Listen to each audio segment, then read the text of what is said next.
Otra de las pestañas importantes que encontramos dentro del contrato es la que maneja la parte de históricos. Entonces, si entramos a esta pestaña, vamos a encontrar en la primera parte una pestaña o una subpestaña que se llama históricos hasta la fecha de corte. Entonces, recordemos que siempre que nosotros parametrizamos el sistema, al momento de crear nuestra empresa, nosotros parametrizamos en la parte de nómina una fecha en la cual se va a generar la primera nómina en Sinfo. En esta base, por ejemplo, la primera nómina se va a generar en junio del 2021. Eso quiere decir que cuando creamos un contrato que su fecha de creación es anterior a esta fecha, se nos van a mostrar estas dos pestañas, históricos hasta la fecha de corte y la migración del último año.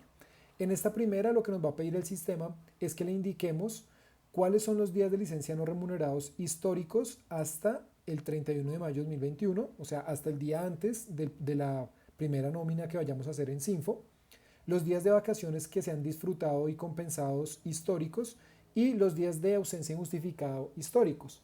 Es decir, tenemos que tomar desde la creación, desde la fecha de inicio del contrato, desde el 10 de marzo del 2020 en este caso, hasta el 31 de mayo de 2021 y tenemos que decirle al sistema en ese periodo de tiempo cuántos días de licencia no remunerado tiene este contrato, cuántos días de ausencia injustificado tiene este contrato y finalmente cuántos días de vacaciones disfrutadas y compensadas. Entonces, normalmente cada año, por cada año de trabajo, la persona tiene derecho a 15 días de vacaciones. Entonces aquí lo que vamos a colocar son los días que ya se le pagaron a esa persona. Esto es muy importante porque al momento de liquidar vacaciones o al momento de, por ejemplo, liquidar el contrato de la persona, para poder sacar los cálculos correctos, es necesario que esta información pues esté bien en el sistema. En este caso, como la información no está en el sistema, vemos aquí que en la parte superior nos dice que tenemos vacaciones por 31 días.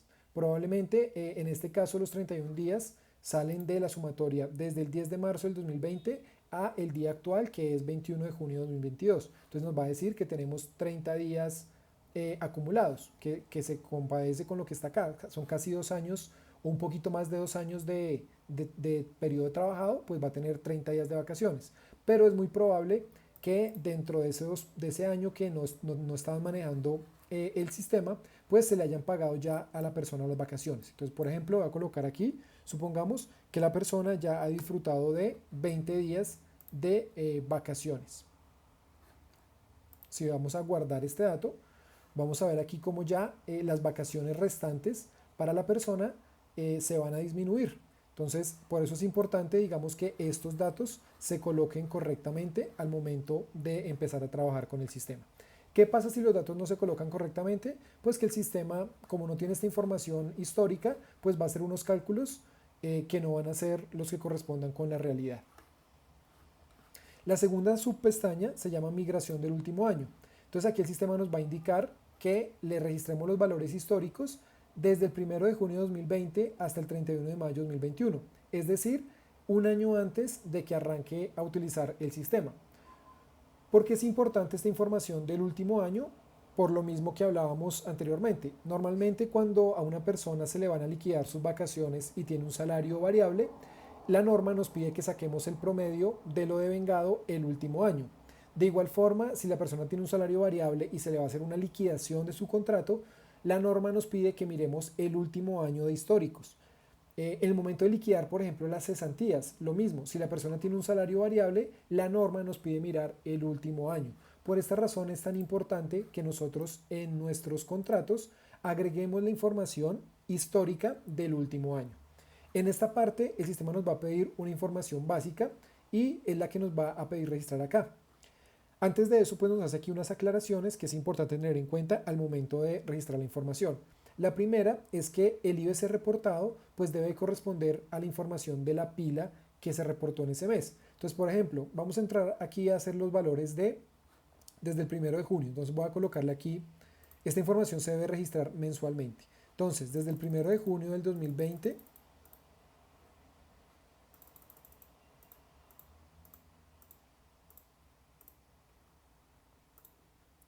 hasta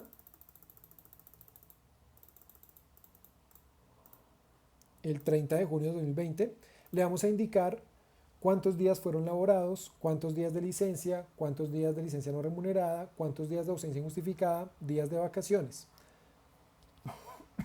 Entonces aquí normalmente, supongamos que la persona trabajó 20 días y estuvo 10 días de vacaciones. Es muy importante que estos valores, la sumatoria de los días de laborados, más licencia remunerada, más no remunerada, más ausencia injustificada y días de vacaciones, no puede superar 30 días, porque los meses tienen, para efectos de nómina, máximo 30 días. Si yo colocar aquí 11 y le doy guardar, el sistema me va a decir que no es posible. Entonces hay que tener en cuenta esta parte. Luego de eso nos va a indicar cuál es el salario básico. El salario básico, como lo dice la segunda observación aquí, corresponde al valor pactado para 30 días de trabajo. El sistema va a calcular el salario de vengado de acuerdo a los días ingresados previamente. Entonces aquí lo que tenemos que hacer es siempre colocar el salario que tenía la persona por norma, o sea, por contrato. En este caso, vamos a suponer que el salario era 900.000 pesos. Luego de eso vamos a colocar aquí el auxilio de transporte. Entonces aquí el sistema nos hace la tercera salvedad. El auxilio de transporte corresponde a lo realmente pagado al trabajador por los días laborados. Entonces en este caso de auxilio de transporte tenemos que colocar lo que efectivamente se pagó, que normalmente sería 20 días, porque cuando la persona está en vacaciones, pues no se le pagaron auxilio de transporte por días de vacaciones, ni por ausencia, ni por licencia no remunerada.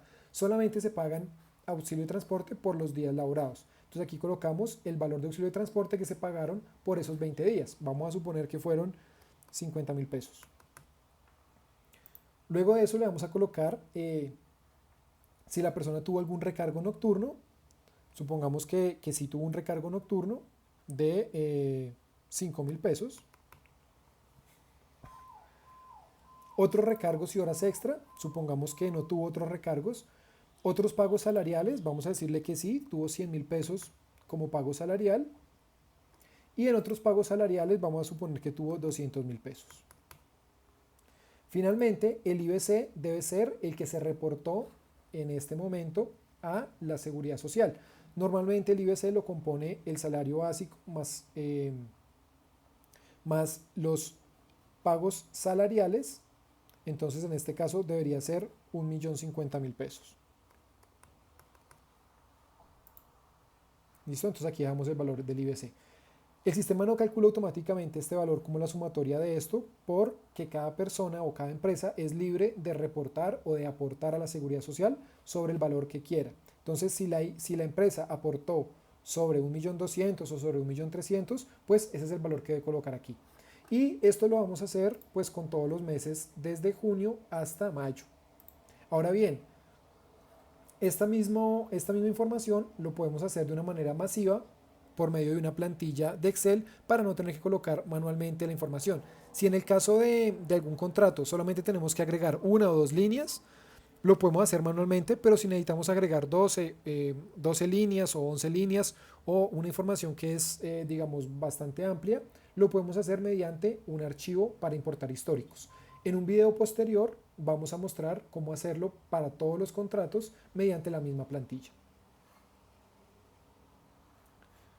Listo, la siguiente pestaña que encontramos dentro de la parte de históricos es el índice base de cotización y aquí lo que hace el sistema es mostrarnos el valor del último IBC reportado.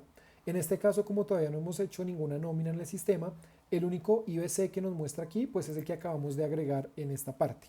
Si nosotros agregáramos otro valor, por ejemplo, vamos a irnos a hacer el de julio del 2020, del primero el 31 de julio de 2020, vamos a suponer que aquí trabajó 30 días, el salario son 900.000 pesos, vamos a suponer que el auxilio de transporte son 90.000 y vamos a suponer que en ese caso el IBC fue de 900. Luego de registrar este valor, el sistema nos va a indicar aquí que el último IBC es 900.000.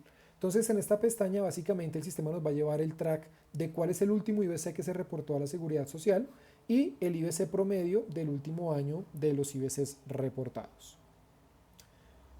Finalmente, en la pestaña de cesantías, lo que nos va a mostrar el sistema es un histórico de las cesantías de años anteriores que se han pagado, de los intereses de cesantía que se han pagado también y las cesantías parciales que están asociadas a este contrato.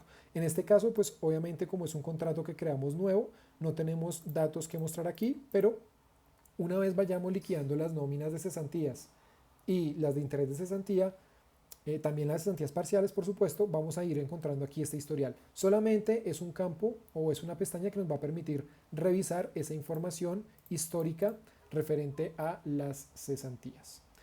En el caso de que creemos un contrato igual o posterior a la fecha de inicio del sistema, junio del 2021, pues en ese caso obviamente no nos va a aparecer la información o esta pestaña de históricos de la fecha de corte y migración del último año.